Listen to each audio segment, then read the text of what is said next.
ಕಲಬುರಗಿ ಜಿಲ್ಲೆಯಲ್ಲಿ ಅಪ್ರಾಪ್ತ ಬಾಲಕಿಯ ಮೇಲೆ ಅತ್ಯಾಚಾರವೆಸಗಿದ ಶಿಕ್ಷಕನನ್ನು ಕೂಡಲೇ ಗಲ್ಲು ಶಿಕ್ಷೆ ನೀಡಬೇಕು ಎಂದು ಆಗ್ರಹಿಸಿ ಡಿಸೆಂಬರ್ 9ರಂದು ಬಂಜಾರ ಭವನದಿಂದ ಕಲಬುರಗಿ ಜಿಲ್ಲಾಧಿಕಾರಿಗಳ ಕಚೇರಿವರೆಗೆ ಬೃಹತ್ ಪ್ರತಿಭಟನೆ ಹಮ್ಮಿಕೊಳ್ಳಲಾಗುವುದು ಎಂದು ಜಿಲ್ಲಾ ಬಂಜಾರ ಸೇವಾ ಸಂಘದ ಅಧ್ಯಕ್ಷ ಬಿವಿ ನಾಯಕ ಆಗ್ರಹಿಸಿದರು. ಕಲಬುರಗಿಯ ಪತ್ರಿಕಾ ಭವನದಲ್ಲಿ ಕರೆದ ಸುದ್ದಿಗೋಷ್ಠಿಯನ್ನು ಉದ್ದೇಶಿಸಿ ಮಾತನಾಡಿದ ಅವರು, ಸಂತ್ರಸ್ತೆ ಬಾಲಕಿಗೆ ಸರ್ಕಾರದಿಂದ 25 ಲಕ್ಷ ರೂಪಾಯಿ ಪರಿಹಾರ ನೀಡಬೇಕು. ಸಂತ್ರಸ್ತ ಬಾಲಕಿಗೆ ಮುಂದಿನ ಶಿಕ್ಷಣದ ಸಂಪೂರ್ಣ ಖರ್ಚು ಸರ್ಕಾರ ನೀಡಬೇಕು. ಸಂತ್ರಸ್ತೆ ಕುಟುಂಬದ ಸದಸ್ಯರಿಗೆ ಸರ್ಕಾರಿ ನೌಕರಿ ನೀಡಬೇಕು. ಸಂತ್ರಸ್ತೆ ಬಾಲಕಿಯ ಆಸ್ಪತ್ರೆ ಖರ್ಚು ಸಂಪೂರ್ಣ ಸರ್ಕಾರ ನೀಡಬೇಕು. ಅತ್ಯಾಚಾರವೆಸಗಿದ ಶಿಕ್ಷಕನಿಗೆ ಗಲ್ಲು ಶಿಕ್ಷೆ ನೀಡಬೇಕೆಂದು ಆಗ್ರಹಿಸಿ ಡಿಸೆಂಬರ್ 9ರಂದು ಕಲಬುರಗಿಯ ಬಂಜಾರ ಭವನದಿಂದ ಜಿಲ್ಲಾಧಿಕಾರಿಗಳ ಕಚೇರಿವರೆಗೆ ಬೃಹತ್ ಪ್ರತಿಭಟನೆ ಹಮ್ಮಿಕೊಳ್ಳಲಾಗುವುದು ಎಂದರು. ಈ ಒಂದು ದೂರು ಯಾರು ವಕೀಲರು ತಗೋಬಾರ್ದು. ಇಂಥ ಕ್ರೂರ ವ್ಯಕ್ತಿದ ದೂರುಗಳು ಯಾವ ನ್ಯಾಯಾಧೀಶರನ್ನು ತಗೋಬಾರ್ದು.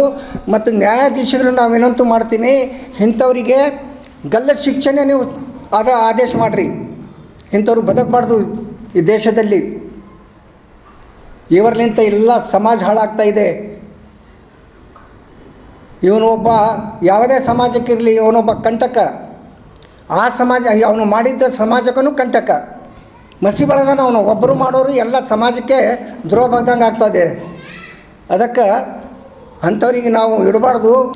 ಕೋಲ್ಕತ್ತಾದ ಒಂದು ನ್ಯಾಯಾಲಯ 61 ದಿವಸದಲ್ಲಿ ತ್ವರಿತವಾಗಿ ಗಲ್ಲು ಶಿಕ್ಷೆ ನೀಡಿದೆ. ಅದೇ ಮಾದರಿಯಲ್ಲಿ ಇವನಿಗೂ ತ್ವರಿತ ನ್ಯಾಯಾಲಯದಲ್ಲಿ ನ್ಯಾಯ ಮಾಡಿ ಅರ್ಜೆಂಟಾಗಿ ಇವನಿಗೂ ಗಲ್ಲು ಶಿಕ್ಷೆ ಕೊಡಬೇಕಂತ ನಮ್ಮ ಬೇಡಿಕೆ ಇದೆ. ಇಂಥವ್ರು ಇರಬಾರ್ದು ಜಗತ್ತಿನಲ್ಲಿ. ಈಗ ತಂದೆ ತಾಯಿಗಳನ್ನು ಹಿಂಜರಿತಾ ಇದ್ದಾರೆ ಮಕ್ಕಳಿಗೆ ಶಾಲೆಗೆ ಕಳಿಸ್ಲಿಕ್ಕೆ. ಏನಪ್ಪ, ನಾವು ಶಾಲೆಗೆ ಕಳಿಸ್ಬೇಕಂದ್ರೆ ವಾಪಸ್ ಬರತನ ಅವ್ರ ಜೀವದಲ್ಲಿ ಜೀವ ಇರೋಂಗಿಲ್ಲ. ತಂದೆ ತಾಯಿದು ಮಗು ಸುರಕ್ಷಿತವಾಗಿ ಬರ್ತದೋ, ಅದು ಯಾವ ರೀತಿ ಬರ್ತದೋ ಎಂಬುದು ಈ ಭಯದ ವಾತಾವರಣ ಸೃಷ್ಟಿಯಾಗಿದೆ. ಸರ್ಕಾರ ಬೇಟಿ ಬಚಾವ್ ಬೇಟಿ ಪಡಾವ್ ಅಂತಾನ ಬೇಟಿ ಬಚಾವ್ ಮಾಡ್ಲಾಕತ್ತೀವಿ, ಬೇಟಿ ಪಡಾಕ್ಕೆ ಕಳಿಸ್ಲಾಕತ್ತೀವಿ, ಶಿಕ್ಷಣಕ್ಕೆ ಕಳಿಸ್ಲಾಕತ್ತೀವಿ. ಆದರೆ ಶಿಕ್ಷಕರೇ ಈ ರೀತಿ ಮಾಡಿದ್ರೆ ಮಗುಗೆ ನಾವು ಹ್ಯಾಂಗೆ ಎಜುಕೇಷನ್ಗೆ ಕಳಿಸ್ಬೇಕು? ಅದು ಭಾಳ ಚಿಂತೆಯಲ್ಲಿ ನಾವು ಎಲ್ಲ ತಂದೆ ತಾಯಿ ಇದ್ದಾರೆ ಸರ್. ಅದಕ್ಕೆ ಇಂಥ ಕ್ರೂರ ವ್ಯಕ್ತಿಗೆ ಗಲ್ಲ ಶಿಕ್ಷೆನೇ ಉತ್ತಮ. ಯಾಕಂದರೆ ಎಲ್ಲರಿಗೂ ಮಾದರಿ ಆಗಬೇಕು. ಈ ಕೃತ್ಯ ಮಾಡಿದರೆ ನಾವು ಸಾಯ್ತೀವಪ್ಪ ಅಂತ. ಸರ್ಕಾರ ಇದೇ ರೀತಿ ಅತ್ಯಾಚಾರ ಮಾಡಿದವರಿಗೆ ಪೋಕ್ಸೋ ಅಂತ ತೆಗೆದವರು, ಪೋಕ್ಸೋ ಕಾಯ್ದೆ ಅಂತೂ ಜನರು ಅನಿಸ್ತಾ ಇಲ್ಲ, ಭಯನೇ ಇಲ್ಲ. ಕೋರ್ಟ್ ಇದೆ, ನ್ಯಾಯಾಲಯ ಇದೆ, ವಕಾಲತ್ತಿಗೆ ದುಡ್ಡು ಕೊಡ್ತೀವಿ, ವಕಾಲತ್ ಬಿಡಿಸ್ತಾರಂಬುದು ಒಂದು ವಾತಾವರಣ ಇದೆ. ಅದಕ್ಕೆ ಇವರಿಗೆ ತ್ವರಿತ ಕೇಸ್ ಆಗಬೇಕು, ಇವರಿಗೆ ಗಲ್ಲ ಶಿಕ್ಷಣೆ ಆಗಬೇಕಂತ ನಮ್ಮದು ಎಲ್ಲರದ್ದು ವಾದ ಇದೆ. ಮತ್ತು ನಮ್ಮ ಬೇಡಿಕೆಗಳು ಒಂದು 5-6 ಇದ್ದಾವೆ ಸರ್. ಸಂತ್ರಸ್ತ ವಿದ್ಯಾರ್ಥಿನಿಗೆ ಸರ್ಕಾರದಿಂದ 25 ಲಕ್ಷ ರೂಪಾಯಿ ಪರಿಹಾರ ಒದಗಿಸಬೇಕು.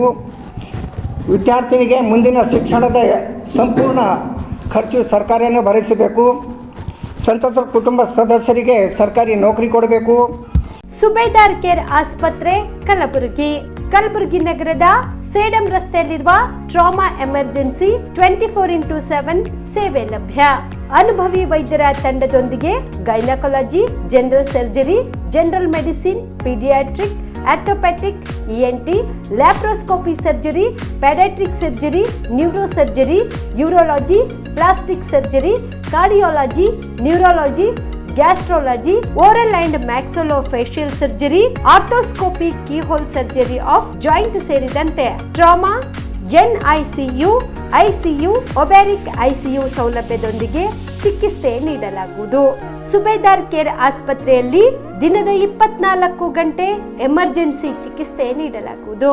ಹೆಚ್ಚಿನ ಮಾಹಿತಿಗಾಗಿ ಸಂಪರ್ಕಿಸಿ ಸುಬೇದಾರ್ ಕೇರ್ ಆಸ್ಪತ್ರೆ, ಇನ್ಕಮ್ ಟ್ಯಾಕ್ಸ್ ಆಫೀಸ್ ಎದುರುಗಡೆಗೆ, ಸೇಡಂ ರಸ್ತೆ, ಕಲಬುರಗಿ. Mobile number 9483517777.